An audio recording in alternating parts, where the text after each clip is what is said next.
Thanks, Peter. Thank you. Thanks very much. Thank you. Thank you very much. Thank you. Lovely. Peter left out the enormous sacrifice that I'm making, as there is a certain thing going on at this very moment. Yes, there's quite a lot of male laughter there, women going, what is he talking about? It's Arsenal versus Chelsea in the FA Cup final. Okay, I'm Arsenal. So just filling in just a little background. So anyway, right, so we're talking about Emile Zola. Emile Zola, at the time in his life, the world's most, the best-known novelist. He was known primarily, obviously, for his novels, but also because, not many people know this, that he had championed the Impressionists. The Impressionist painters who, when they first started painting, were reviled and mocked. People laughed at them for thinking, how dare they go outside and paint? I mean, who would do that? What a crazy idea, the Impressionists. And Zola championed them right from the very beginning. And many of you in the audience, I guess, will know of the Rougon-Macquart cycle of novels that Zola wrote. In this country, we particularly know Thérèse Raquin, often been dramatized and put on film or on TV, but also you will know perhaps of Nana, L'Assommoir, La Terre, and some of the others. If those of you French in the audience, you'll know better than me that you probably read those stories at school. I read the short stories at school in the sixth form, and I did A-level. I didn't read the novels in French at that stage. So the situation we have in this story is the world's best-known novelist is scurrying from Paris to London in July 1898 and turning up at Victoria Station with nothing more than his nightshirt wrapped in a newspaper very early morning in Victoria Station. So why is he doing this? Why is this incredible novelist who had depicted the Second Republic in more frankness and in greater detail and with enormous affection in his own way, even though they were often very tough scenes that he was talking about. He wrote about them in a way without any moral opprobrium, which was the classic 19th century way of writing about people who were of the so-called lower orders, or people who had sex or had so-called illegitimate children. You had to, in 19th century novels, describe this and indicate that you, the author, you, the narrator, were distanced from this and that these were bad people. But Zola didn't write about people in that way, and so he became, at the time, the world's most popular novelist. But instead, what has happened to Zola is he's got involved in the Dreyfus case. Now, people in France know about the Dreyfus case, in this country less so I will fill in a few details here. So we're talking about France in the 1890s, and there is a bitter, bitter division down the middle of France between, on the one side, the people who are openly, proudly, who declare themselves politically as anti-Semites. Now, this is quite hard for us to understand. Anti-Semitism we know as an expression to mean hating Jews, basically, in its abbreviated form. But in actual fact, in France at this particular time, it's a political position to hold. There was a league of anti-Semites. They didn't say, oh, well, we're a league of something else and we're also anti-Semitic. No, a league of anti-Semites. There were newspapers that called themselves anti-Semitic newspapers, like Le Libre Parole. Libre Parole, for example, described itself as an anti-Semitic newspaper. And at the head of all this was a rather strange and peculiar character called Edouard Drumont, who wrote a novel called, a book called La France Juive, that's never been translated into English, quite disgusting, is a work, if you like, that articulated in the most detail what you might describe as modern anti-Semitism as opposed to, say, medieval anti-Semitism. So this is the situation, but also this is a group of people who are supported by or work with people who describe themselves as monarchists because they want a revival, they want to bring back the monarchy in France. France is a republic at this time. They want to bring back the monarchy. And also you have the leaders of the Catholic Church, not all Catholics by any means, but the Catholic hierarchy. So that is one block, if you like. And on the other side, you have a loose grouping of people who might be described as liberal or radical, some socialists, some anarchists, and people who describe themselves as republicans. And to describe yourself as a republican in France then and now meant that you adhere to the constitution that was created at the time of the French Revolution, and if you like, ramified in a whole variety of ways by Napoleon Bonaparte. And to say you are a republican You are standing by the principles of that constitution. We know, liberté, égalité, fraternité, a commitment to justice and truth and legality, and against the idea that you should be ruled by a dynastic order, but instead by the representatives of the people. That's the core values, if you like, of the Republic. And in the middle of this great division, you have the Dreyfus affair, or the Dreyfus case. The Dreyfus affair involves a Jewish army officer called Captain Alfred Dreyfus. Now, to say Jewish army officer probably didn't raise any eyebrows in the room, but merely by saying that at this particular moment in France, you were almost saying an oxymoron. How could you be a Jew and an army officer? How could you be an army officer and a Jew? Because all Jews are traitors. So that sorted that out. But in actual fact, Captain Alfred Dreyfus, of course, he's not at the higher orders of the army, but he's there, he's got promotion, he's a commissioned officer. And he was accused in the 1890s, the early 1890s, he was accused of espionage. That's to say, he had passed over to the Germans information about an automatic weapon.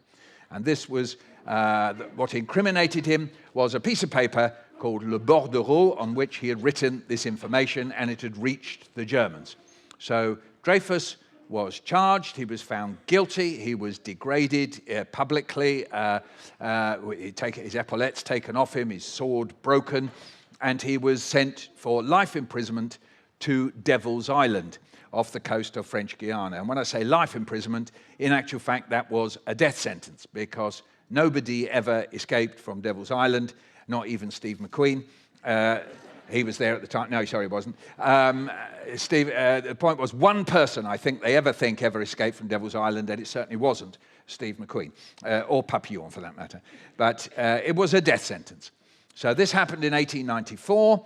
So wheel forward a few years, and Dreyfus is dying. That's what happened. You died. You died of starvation, of infection, perhaps of dehydration.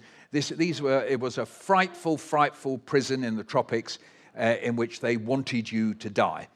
So Dreyfus is dying, and a tiny little group, Dreyfus's wife and Dreyfus's brother, say Dreyfus is innocent. And to start off with, they hardly gain any support. But bit by bit, they gain a bit of support from, in particular, a guy called Bernard Lazare, often described as a Jewish anarchist. He joins them, and one or two others. The socialists, by and large, are not joining in. It's not seen as a kind of legitimate position for the left to take up by any means, or indeed liberals. This is quote, a rich Jewish army officer, so it's probably likely he did that. And even if some people think he's innocent, they're probably wrong. So you have these two camps, the Dreyfusards, who are pro-Dreyfus, the anti-Dreyfusards, who are against him. And at this moment, Zola writes a paper, and the paper is called Pour les Juifs, for the Jews or on behalf of the Jews. And it's an extraordinary document because it's one of the first moments in modern Europe that anybody writes an anti-Semitic paper who themselves is not Jewish. Bernard Lazare, who I said was Jewish, he had already written stuff condemning anti-Semitism, condemning the pogroms that were taking place, the attacks on Jews, smashing property, violence, killing Jews in France. But Zola, who was of Italian origin, his father was Italian, came from Venice, his mother was French, he writes this article, Pour les Juifs. So as this little bit of momentum is building up around Dreyfus, they approach Zola. And Zola says, no, I'm a novelist. I haven't got time for this sort of stuff. So they leave it. But then a little bit more time goes past. After all, this is France's best-known world figure. If they could get him on board, perhaps there'll be some leverage to get at least a retrial, get Dreyfus back from Devil's Island for a retrial. So they approach Zola a second time, he agrees. Now this is a decisive moment, both in the Dreyfus case and in its own way in French history. You'll all be familiar with the phrase, j'accuse, I accuse. And this is the front page, a whole front page of a newspaper called L'Aurore, and you can see in great big capital letters, j'accuse. Who is doing the juing here? It's Zola. He is the I accuse. Who is he accusing? He is accusing the whole of the French civil state and the military. It's an extraordinary document. He first of all outlines why it is that Dreyfus is innocent. All right, and remember by now, Another person has actually confessed to writing this bordereau, none other than Esterhazy. So already the guilt has fallen on Esterhazy's shoulders, even though he's been exonerated himself, has been dismissed, his case dismissed. And then the whole second part, the final part of J'accuse, is an accusation against the ruling order in France of the day in a public daily national newspaper. Nothing had ever been seen like it. It is an incredible document. It is utterly political, utterly legalistic. He's saying he's doing it for truth and justice, but he identifies anti-Semitism as the reason. It's a brave document. Indeed, when I say that it says je, that is important, because perhaps a less reckless person might have made it, or group of people might have made it nous accusons, that a group of people might have done it, and Zola himself might not have been thrown into the spotlight in quite the way that he was. The consequence of writing J'accuse is that Zola himself is put on trial. He's put on trial for libeling the court-martial. You couldn't at this time, anywhere else in Europe, as far as I know, libel an institution. You could only libel individuals. In France, you could libel an institution of the state like the court-martial. He accused them of having rigged the trial of this man who did in fact write the bordereau, none other than this man called Esterhazy. And he said that that trial was rigged by order of the court-martial. So the court-martial said, no, we didn't. That is a lie. We are trying Zola for libel. So he faced the court in January 1898. He was found guilty and then tried again in July 1898. And this time, as the process is going on and the lawyers realize that he's going to be found guilty, and in actual fact he was found guilty and sentenced to 1 year imprisonment and 3,000 francs. But just before that happens, his lawyer, Maître Laborie, his publisher, Charpentier, and Clemenceau, who was the editor of L'Aurore, where J'accuse was published, they say, out, get in the carriage, clear off, you're going to England. He says, no, says Zola, I am prepared to face my sentence. They go, oh, no, you're not. You'll be a distraction. You will distract from the case in hand, which is the Dreyfus case. That's what we're focused on. And Zola said, no, no, shut up, get in the carriage. So they stuffed him in the carriage. The carriage went off to the Gare du Nord. You all know it who've traveled to and fro from France, the great Gare du Nord, where he met up with his wife, Alexandrine. Alexandrine came running. She was in a terrible state. She arrived with a nightshirt wrapped in a newspaper, in case anybody saw it, and a baguette. Yes, of course. Which, apart from a baguette, is not called a baguette in France. You know that. The thing we always call it anyway. They call it un pain, as you know. So it came with a piece of bread, or a loaf of bread, I should say. So this is all poor Zola had. And they stuffed him on the boat train. The boat train. I love saying that. The boat train. Okay. And off he goes to Calais. And then from Calais on the boat. And then on the other boat train from Dover to London, arrives in Victoria in July 1898 on his own. He cannot speak a word of English. He is tired. He is hungry. He is in a terrible state of mind that he has sacrificed everything. Here, I keep saying it, France's most famous novelist. You know, he's Shakespeare mixed with Dickens. He's with La Fontaine. You know, he is like at the pinnacle of literary fame for the novels that he's written, and indeed partly for this his intervention on behalf of the Impressionists. And what is he? He's just nobody. He's turned up in London, and he's just standing in the clothes he's got. He's got no baggage at all. He cannot speak a word. All he's got on a piece of paper is Grosvenor Hotel. So he goes over to the cabbie. These are pre-motorized with the horses. He goes over and says Grosvenor Hotel. And the cabbie explains to him, well, actually, you won't need me, pal. The Grosvenor Hotel's just round the corner. It's just round there. It's just a few yards away. And Zola insists. He doesn't understand a word the bloke's saying, so he goes. So the bloke says, well, if you want to, I'll take your money off you, pal. And so he gets in the cab. The bloke, all of 100 yards at the very most, pulls up in front of the Grosvenor Hotel, and Zola goes in. They're very suspicious of this person with no baggage at all, turning up at their rather as they imagine, plush hotel. It's still there, virtually unchanged, so you can make the same journey as Zola made. You can just see how long it takes you. You could even try hiring a cab and seeing what you get for doing it. Mind you, they don't usually mind. Yeah, I'll take a fiver off your son. So, so he arrives at the Grosvenor Hotel. And then not long after, one of his pals from France arrives. That's Desmoulins, and he meets up with his translator, Ernest Vizetelli, who is a bilingual person originally, as you can hear from the name, of an Italian family, but they spoke French.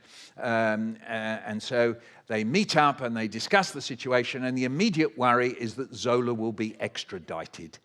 Zola will be extradited. The cops in Britain would grab him, hand him over to the French police, and he would be sent back.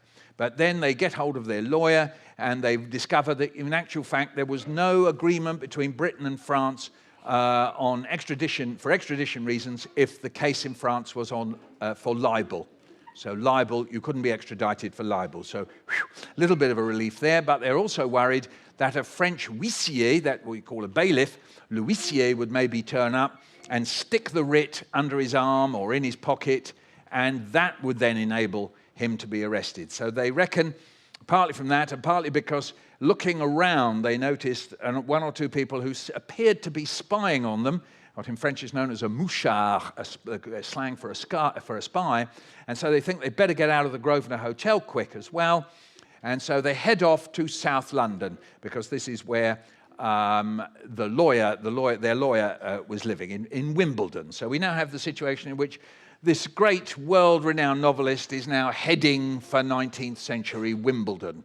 Yes, he spends the night with the lawyer, and then they go out the next day looking for places, and they think, well, they'll bung him in the Oatlands Chase Hotel, which is in Weybridge.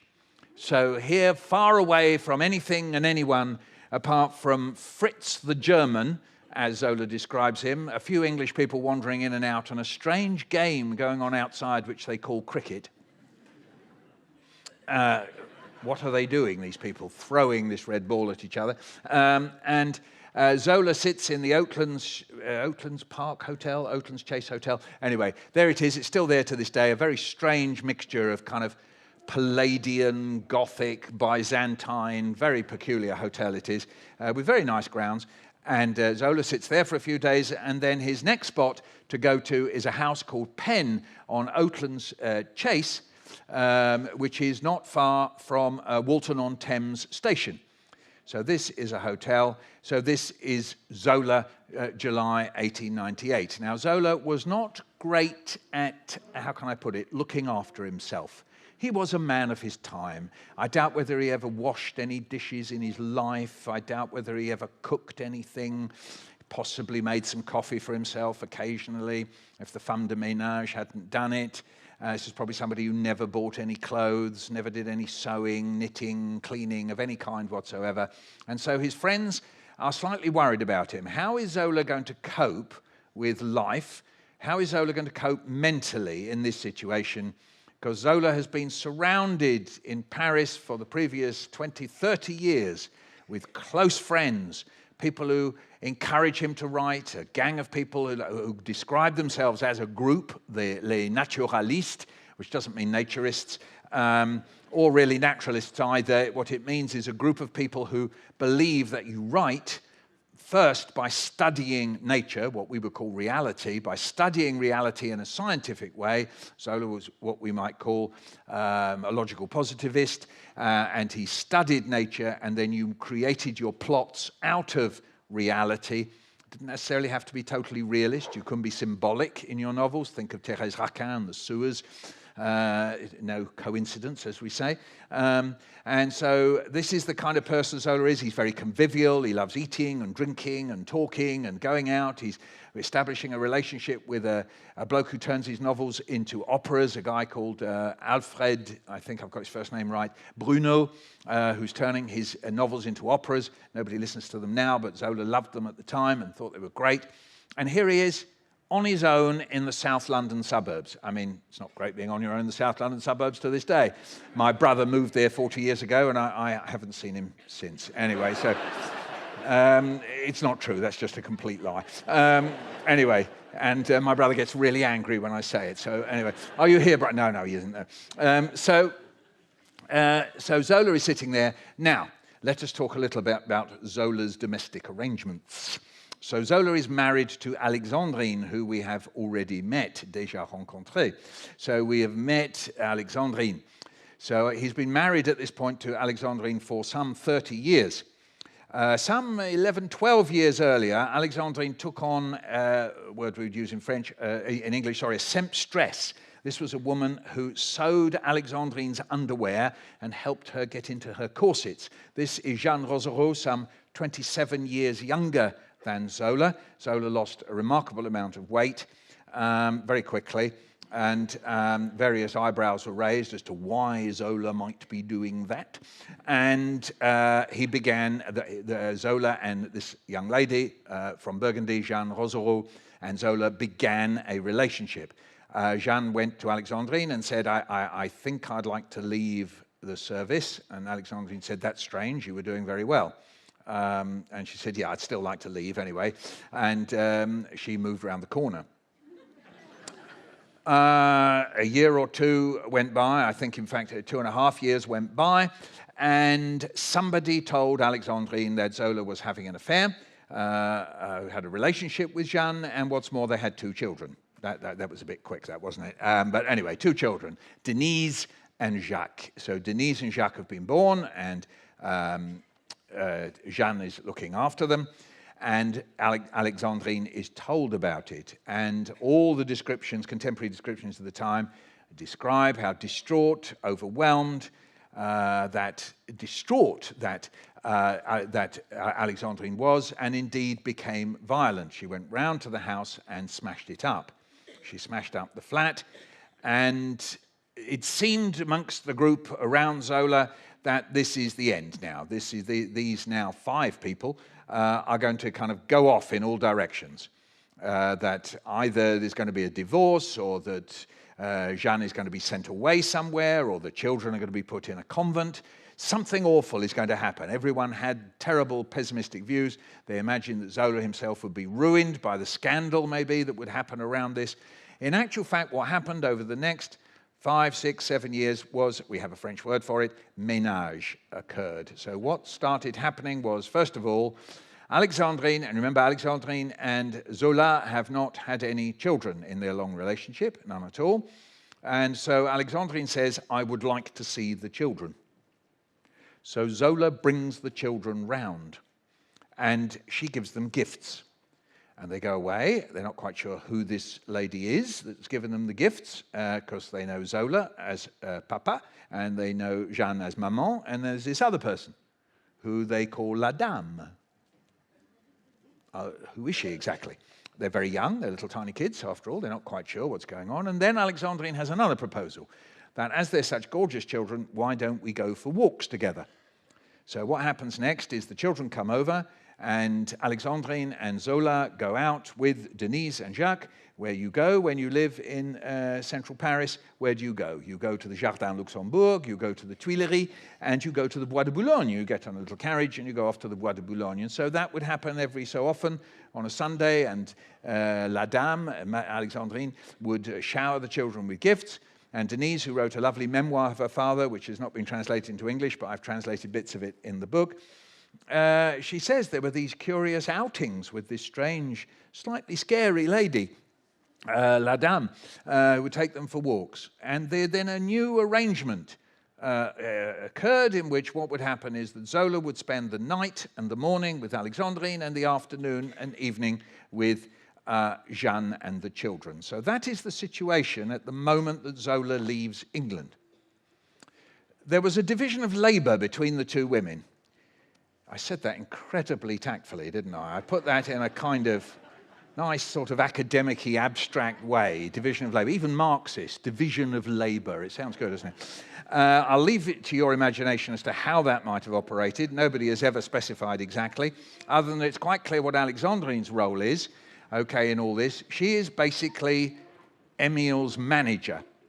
and not just managing his professional life, but his mental life, his home life. She manages everything. She manages the home in Médan, which is to the west of Paris, a great big house that Zola had paid to be converted with considerable money that he had earned from his novels. She manages the transfers back into Paris when they go back to the appartement in central Paris, when they go on holiday to Brittany. They go, I think, to Italy on one occasion. So she's managing all that. Jeanne doesn't do much managing. She's looking after the children. Now, here we are. Zola is sitting in, let's leave him still in the hotel for the moment, or maybe he's moved to Penn by now, and looking at the little ornaments and going, why do the English have so many little ornaments? And he's looking at the pictures on the wall, and he said, I like pictures of animals in France. We have pictures of animals, but I don't think we dress the animals up, do we? That just seems to be very sentimental, he says. This is a man who could hardly write a letter without sending love and kisses to his dog. Monsieur Pimpin, who was a Pomeranian, who he called Loulou, which apparently is what you call Pomeranians in France, so someone can correct me on that. But anyway, Loulou. He also called Alexandrine Loulou, and even more confusing, Alexandrine called Zola Loulou. So we have trois Loulous dans cette histoire. And anyway, Zola, not terribly pleased with the fact that we Brits clothe our animals and paint them. Yeah, no, it is quite that bad. Yes, that's right. Yeah.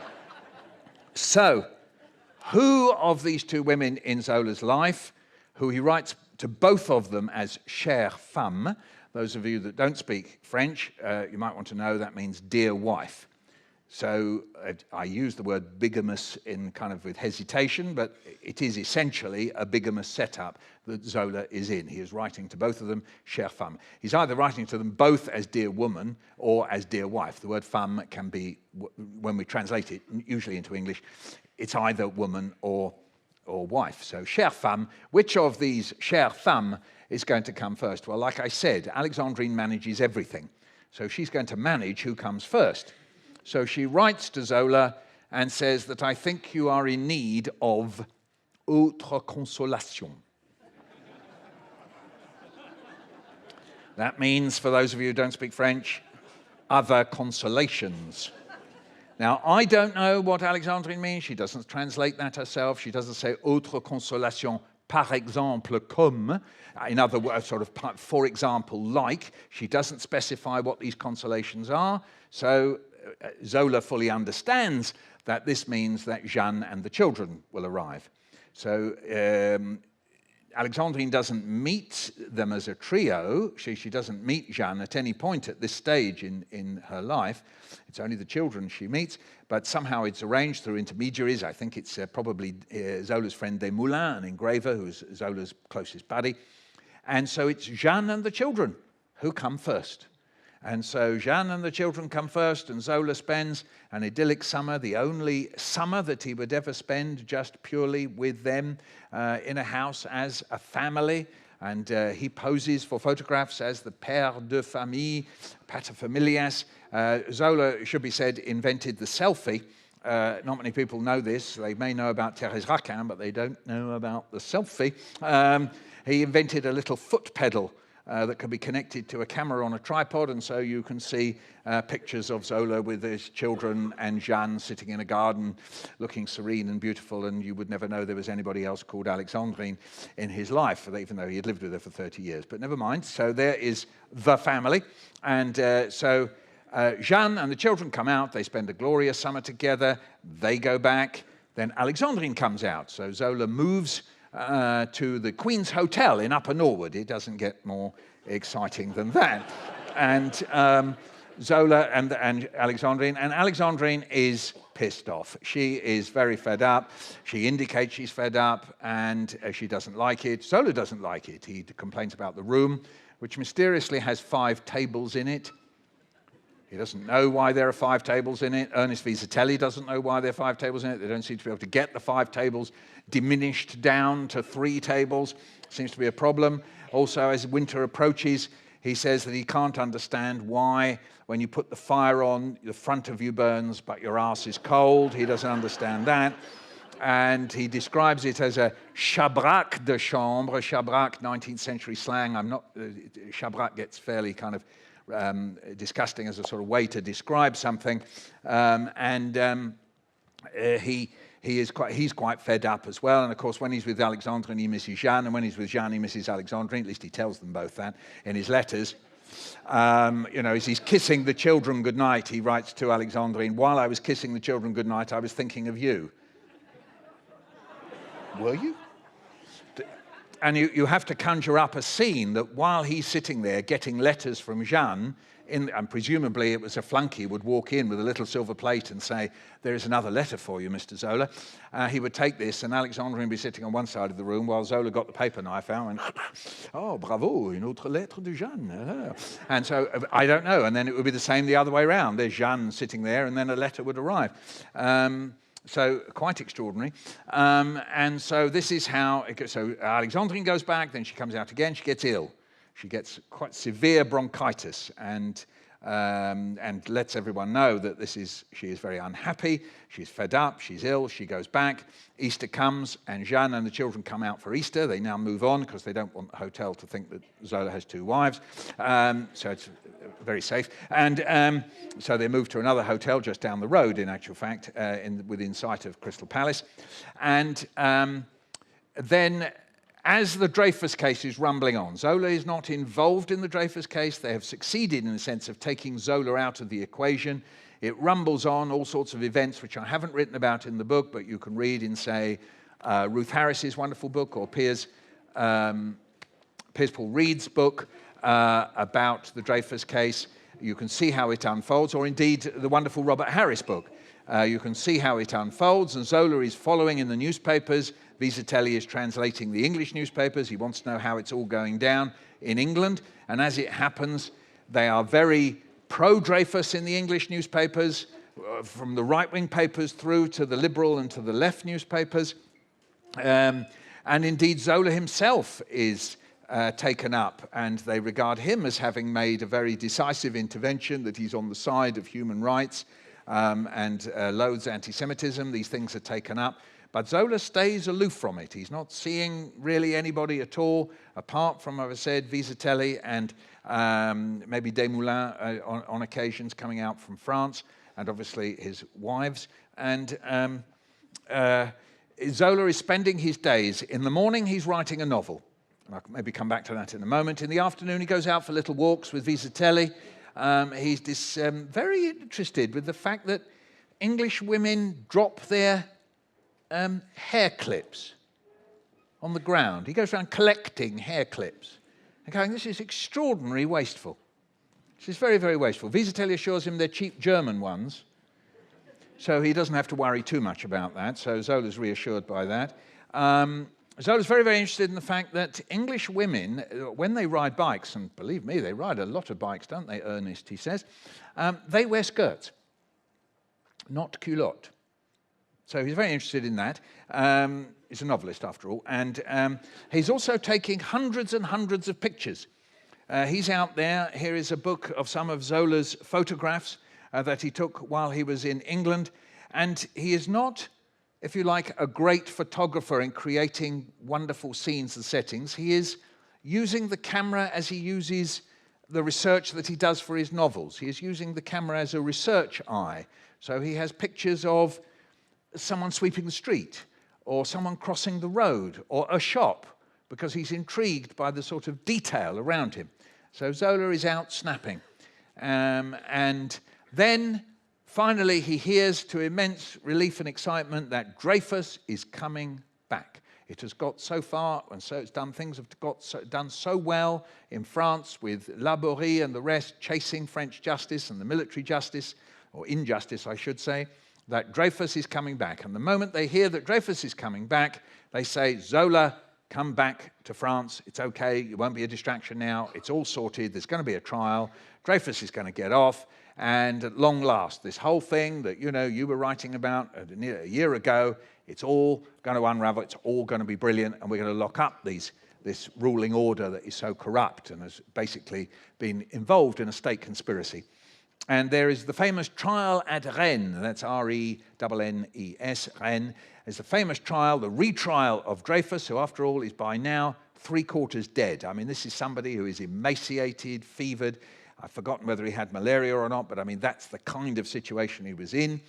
And they tried him, and the court-martial found him guilty again, even though Esterhazy had walked around flashing a piece of paper going, I wrote it, I was the one who wrote the bordereau. And so even though there is someone coming forward and saying, I wrote it, the military court, the top military court of the country, found Dreyfus guilty again. 3-2 with extenuating circumstances. France exploded. The whole of that side that I described as the liberal and the left as well, and I could talk a little bit about how the left became involved in a moment, but there is now a whole bloc involving many, many hundreds of thousands, if not millions of people who are supporting Dreyfus, and on the other side, there is genuinely a threat of civil war. It is genuinely possible at this moment, but the president intervened and pardoned Dreyfus. Hooray! No. Zola is furious. He says, what a get-out. Dreyfus didn't do anything wrong. By pardoning him, the whole of the ruling order gets off. They're the guilty ones. Remember, you've got to think of a kind of this thing about France, and when you say justice and truth, you mean it in an absolutist way. You don't mean, oh, well, that's all right, so Dreyfus got off, so that's okay. No, you pursue justice and truth absolutely to the end, jusqu'au bout, so right to the end. But no, Dreyfus has been pardoned.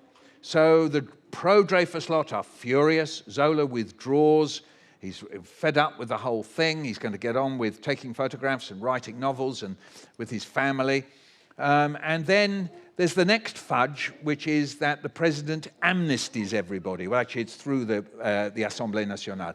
So then there is, if you like, a kind of total amnesty of anybody who did anything wrong. And Zola, again, is furious. This is finally it. He didn't want to be amnestied. He didn't want the people who tried to lock him up amnestied. He didn't want all that rank of the court-martial and all the president and all the rest of it. He didn't want any of them. The previous president had died in rather extraordinary circumstances that people who are French will know exactly how. Zola couldn't stand it.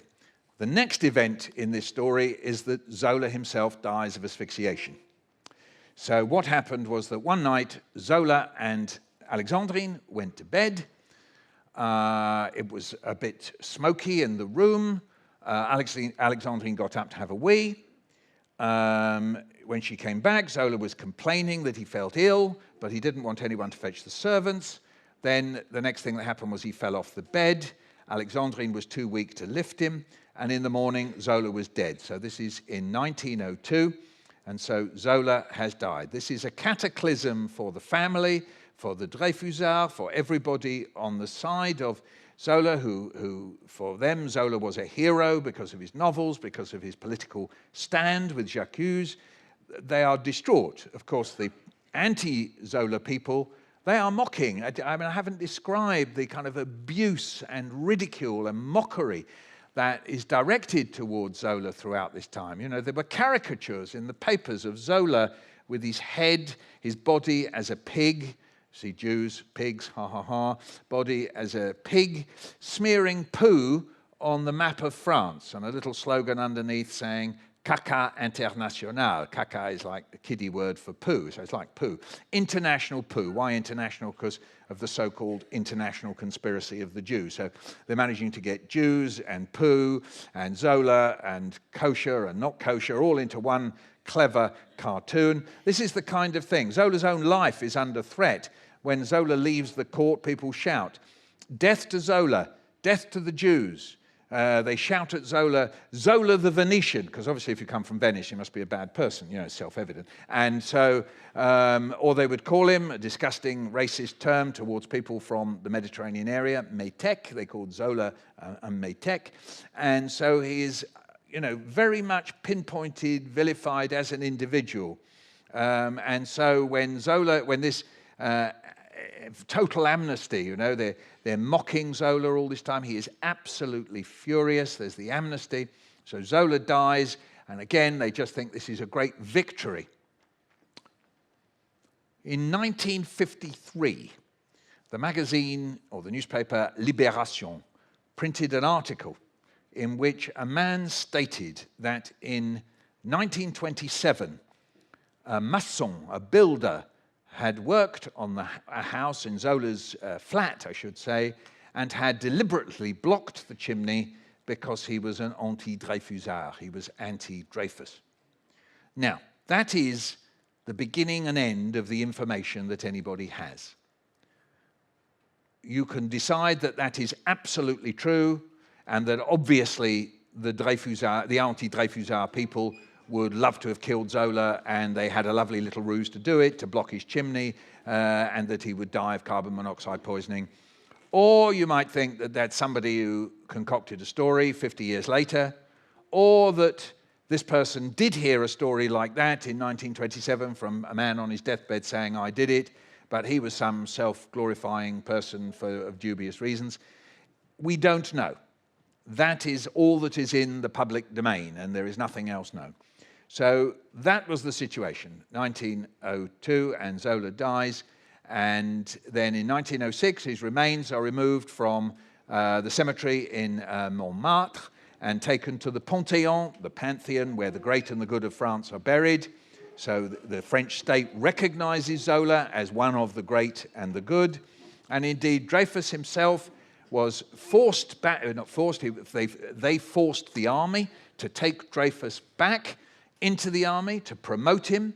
And Dreyfus was very happy with that. Dreyfus was a fanatical patriot and full of, if you like, the code and values of the military cadre, le cadre, and that's what he wanted. He wanted something else. He wanted to be retried by the military, by his equals, and he never got that.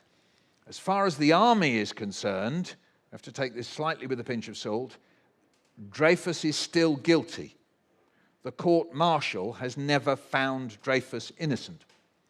Come forward to about, I think, 5 or 6 years ago, someone will correct me on that, it's proposed to place a statue of Dreyfus in Paris.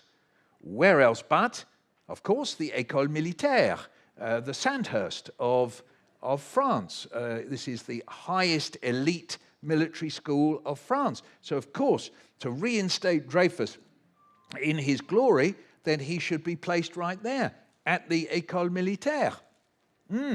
But the army refused. That's the modern French army. They said no. So if you want to see your statue of Dreyfus, you will find it on the corner of Boulevard, I think, or Avenue Raspail. Is it Boulevard or Avenue? I forget. Sorry. Just round the corner from Notre Dame, you will find a statue to Dreyfus.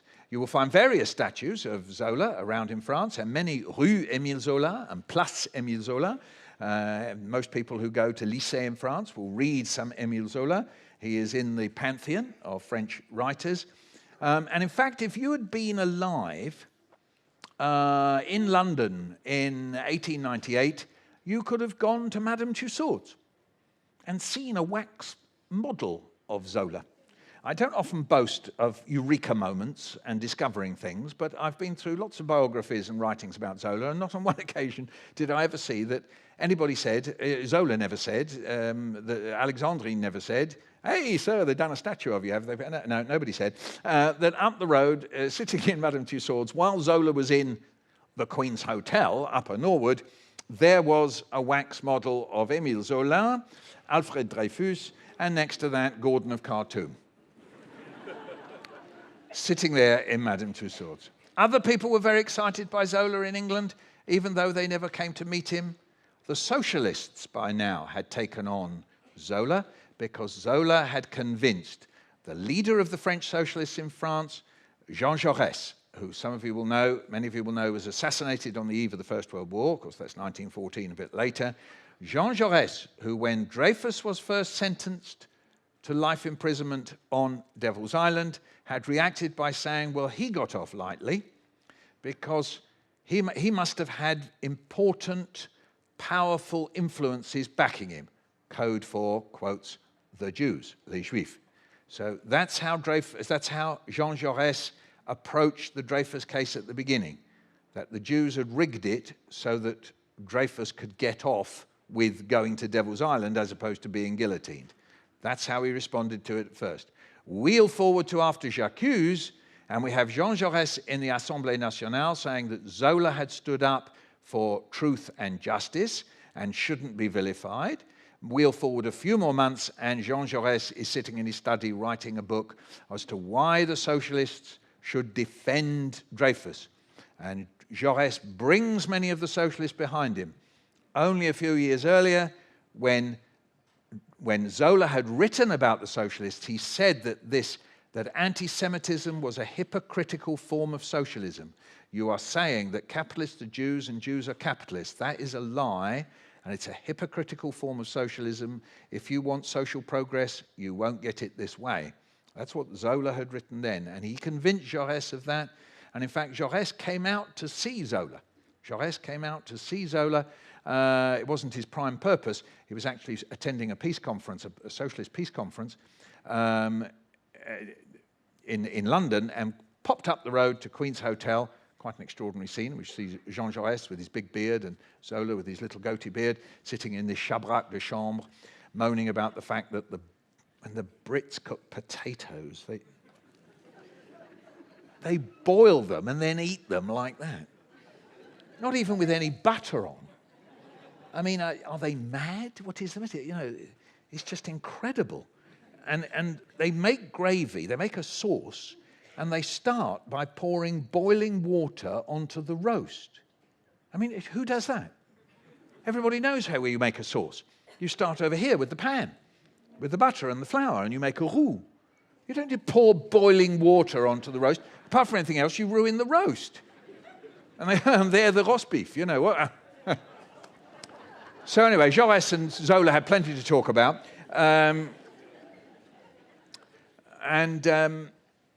The effect of Jaurès writing what he wrote in the socialist journals in France as they got translated to England. So even as Zola is sitting in England, in the Queen's Hotel, the British socialists are writing about it in their magazines. Down the road, the Fabian Society, the moderate liberal socialists, if socialists, they hardly call themselves that, but anyway, the sort of moderate left of the Labour Party, they're holding evening classes talking about Zola's work, even as Zola is sitting there. So Zola is an incredibly important figure. He's moving into literary circles. There are people saying they read Zola and love Zola. There's people like Thomas Hardy who say, I don't read Zola, I never read Zola. And meanwhile, secretly, he's writing notes in his notebook and copying out chunks of Zola into his notebook and going, yeah, it's very good, it's very good. Do you like Zola? No, not really, no. So good old Thomas. Indeed, you know, he then produced, not a bit earlier, in fact, in the early 1890s, Hardy had produced Tess of the d'Urbervilles, Jude the Obscure. What did the critics accuse Hardy of? Being a Zolarist. No, I'm not. Oh, yes, you are. So, no, I'm not. Yes, we know that beginning of Jude the Obscure when they're lobbing the pig's pizzle around. Yeah, that's right. It's a bit like La Terre, you know, when the maid's, helping the, doing it. Yeah, that's it. Yeah, we know. So Hardy, nothing at all to do with it. No. So there's quite a lot of that going on. There's an independent theatre company who are putting on dramatizations of Zola.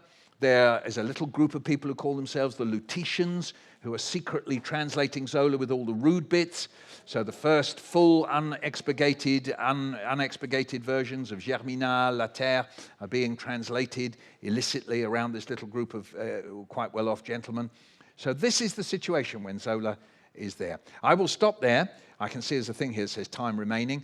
Please can we have the lights on, and if anybody would like to ask me a question, I will do my best to answer, or maybe you have a comment or two to pass.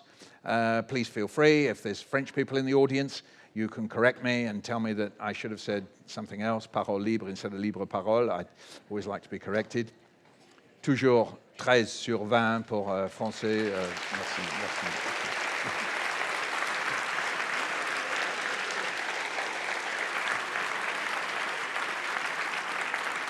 So, people in your high-vis jackets, please, you decide. Approach someone and we will hear a question. Yes, nice and loud, please. Hi there, thank you very much. That was great. Zola's been one of my favourite authors for a long time. Thank you. What was he writing when he was in London? He was writing a novel called Fécondité, which is usually translated as fruitfulness. but also you can hear means fecundity. Fécondité has never been fully translated into English. Zola had finished the Rougon-Macquart cycle of 15 novels. He had finished a little trilogy that by and large people don't read in this country, Paris, Lourdes and Rome. He had written some short stories as well, of course. And now he is writing what he calls Les Quatre Évangiles, the Four Gospels. He says, I have dissected the ills of France, now I am going to cure them. And he is writing what critics usually call utopian novels. That's to say, he will describe an ill of one sort, but pose a utopian alternative. By and large, in the history of literature, we ain't too fond of utopian novels. We love dystopias, we love social realism when things are destroyed, we love symbolism, we love magical realism, we love fantasy novels. Get a bit utopian and yeah, they all seem to be sitting around enjoying life. Who cares about that? So one half of the novel is the sort of dystopian present. It's not a dystopia, a social realist present, and the other half of the novel is his utopia. What is the social realist present? It's an ill of France that he is critiquing. The birth rate in France is going down. Why, says Zola? Because of birth control, illegal and going on illicitly between the sheets in ways that we just don't want to know. It's going on there, but much more seriously, and this is quite true, people are committing infanticide or newborn babies.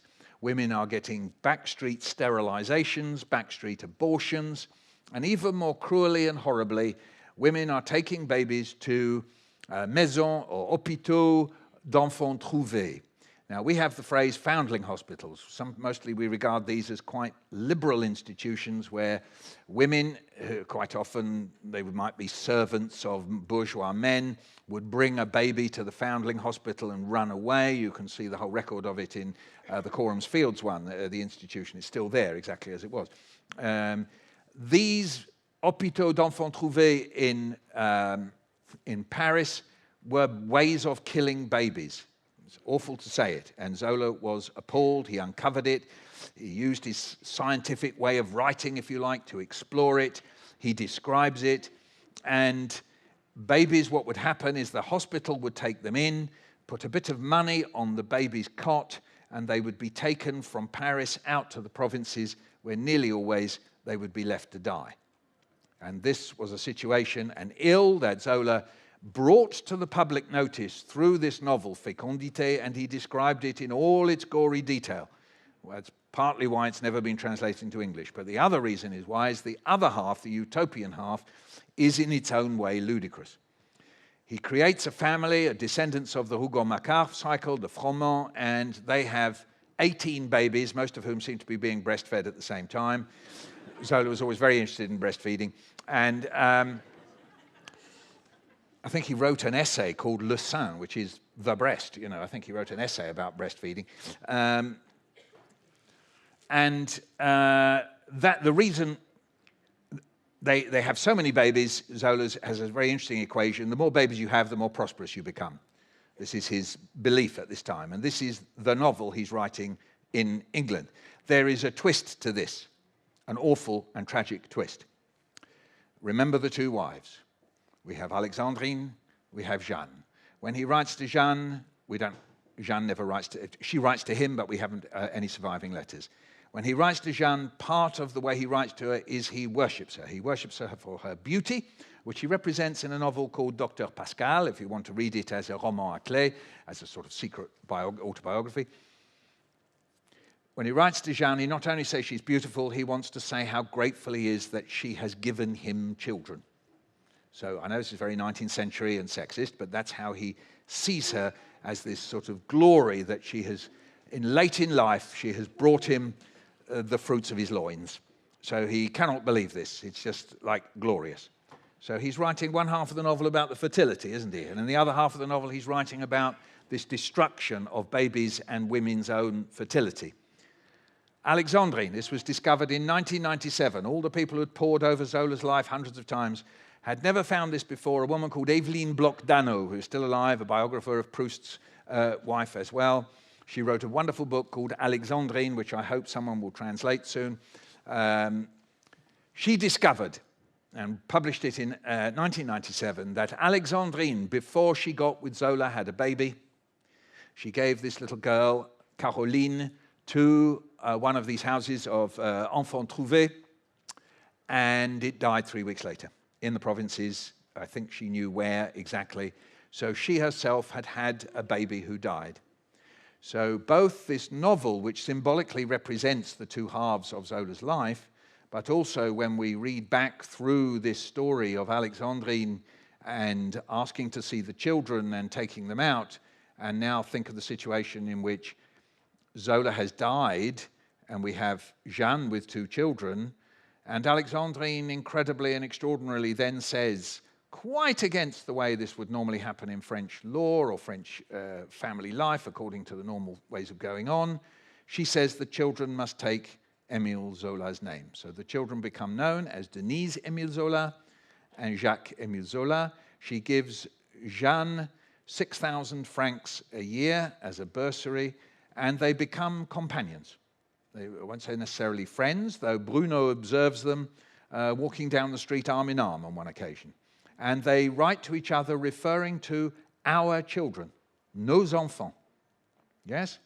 They sit side by side at the Panthéon when Zola's remains are being reinterred at the Panthéon. They sit side by side. Jeanne died before Alexandrine, as it happens. And so there is that extraordinary arc over the top of this novel, Fécondité. You can read it in its entirety in French online. You don't have to spend a penny on it. It's all there. There is Visatelli's translation of it, 1/3 of it missing. I've translated, not me, but Sarah Ardizoni translated a short passage of it in my book, and you will see you could easily skip reading it. It's so disgusting. It's kind of appalling, not disgusting, sorry, it's the wrong word. You know, this is a description of infanticide, I think. It's appalling. Zola wrote it to shock. But in its own way, that half of the novel is very, very powerful and strong. But as a novel as a whole, it's generally thought to be not a success. He had written 2 more of that cycle of novels, the Quatre Évangiles. His last one, Justice, was going to be an attack on imperialism, and the great bête noire of the novel was going to be Rudyard Kipling. So he never got to write that. Thank you very much. There is time for another question or two. We'll just push that. So ready when you are. You choose the person, Mr. Hyvis. Yeah, he also wrote a novel late in his life, I think, called Truth. Yes. Which was actually a recapitulation of the Dreyfus affair. That's it. Why did he write it, and what was the impact? Yes, that's right. So this is the 3rd of the Évangiles. So this is, in fact, Zola's last novel, because before that he wrote Travail, Work, partly based on the utopian ideas of someone called Charles Fourier, who was a French utopian from the 18th century. So now he writes, quite interestingly, before he wrote Truth, Vérité, he said, I will never write about Dreyfus. Dreyfus doesn't need anybody to fictionalize it. Yeah, actually, I will. So he created a story in which, instead of it being an army officer, it's a school teacher, a Jewish school teacher, who is wrongly accused of something. So I haven't read all of it. I've read some of it in English, and I thought it was quite good. I don't know the reaction to it in France. You've got to remember, awfully, the Dreyfus case goes on. The Dreyfus case doesn't die with Dreyfus being in the army, fighting in the First World War, living on till 1935. Those of you who know your French history will know that there is something called Vichy. Vichy France was, if you like, the revenge of the anti-Dreyfusards. In fact, there were some anti-Dreyfusards who joined Vichy, or even their offspring and friends. So Vichy government is the collaborationist government in France, who totally collaborated and were enthusiastic helpers of deporting foreign-born Jews from France. 76,000 foreign-born Jews were deported from France, largely to Auschwitz. And the Vichy regime provided the Nazis with lists called Fichier Juif, and on one of those lists is my father's uncle. In fact, on several of those lists are my relatives. My father's uncle, Oscar, known as Yeshi, and he was deported in November 1943 on the Convoi 62, Convoy 62, and on that same convoy was Dreyfus's granddaughter. On exactly the same, so envisage a train leaving Paris-Bobigny station. Maybe some of you have been to that station. Maybe some of you have visited Drancy, which was the big transit camp that took place. It was in a Le Corbusier housing estate on the edge of Paris. And so if you could go to Paris-Bobigny, and you'll see a plaque on the wall, and Jews were deported out of France in 1942, 1943. A lot of you will know about the Rafle de Veldiv. That's the roundup of the bicycle stadium, but my father's uncle wasn't involved in that, but he was deported from Nice. But he went out through Paris-Bobigny on exactly the same train that leaves traveling east right the way across Germany into Poland to Auschwitz, and indeed Dreyfus's granddaughter Madeleine Dreyfus Lévy, her full name was on that same train of 1,100 Jews traveling out. So there was a revenge of the anti-Dreyfusards, and whatever your politics, then the figure of Madame Marine Le Pen, and indeed of her father Jean-Marie Le Pen, they regularly referenced Vichy. And they referenced Vichy in a variety of ways. Jean-Marie Le Pen referenced it by saying that events that took place in France during Vichy were excusable. He knew what he was doing when he said that. He knew exactly what he was doing. He knew he was recruiting, drawing into the Front National, the National Front, drawing in those people who had anti-Semitic, pro-fascist ideas of one sort or another, just in that one word, excusable. And then only 3 or 4 weeks ago, Marine Le Pen was asked about Vichy, or she offered some comments about Vichy, and she was more cunning because she said Vichy was not France. She was in fact echoing de Gaulle when she said that. Legalistically, she was right. It was very, very clever. So this is someone from the far right echoing de Gaulle and indeed Chirac by saying Vichy wasn't France. No, France was the Free French camping out in London. That's right. That's how the French retained some dignity after the war, by saying, no, we did have France, but it wasn't in France. That's how they maintained some dignity. Fair enough. By saying that, she was in fact saying exactly the same thing as her father. She was exonerating the French government of the day by saying, well, it wasn't us, was it? So she was a very clever gesture. She was saying, why should we feel guilty about this? No, we don't need to be guilty. And of course, you know, in the rise of the new right, this has been a clear marked gesture. All this PC stuff, all this stuff about we've got to be sorry for slavery, you know, oi, do me a favor. You know, we've got to be sorry for the Holocaust. How long ago was that? You know, give us a break. And by that gesture, which is what she was doing, she's saying, so we don't have to worry about that stuff anymore. So by saying that we don't have to worry about it, it legitimates a new form of racism. So it was a brilliant, brilliant move on her part to not say anything that was in itself wrong. Vichy wasn't France. She was echoing de Gaulle and Chirac. But at the same time, the gesture said, whew, well, we weren't responsible for that 76,000. Whew, God, and there was me thinking we were.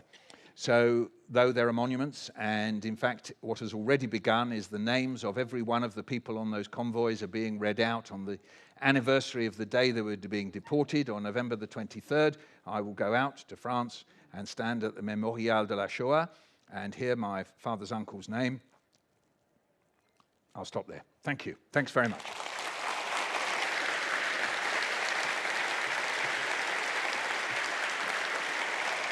Thank you.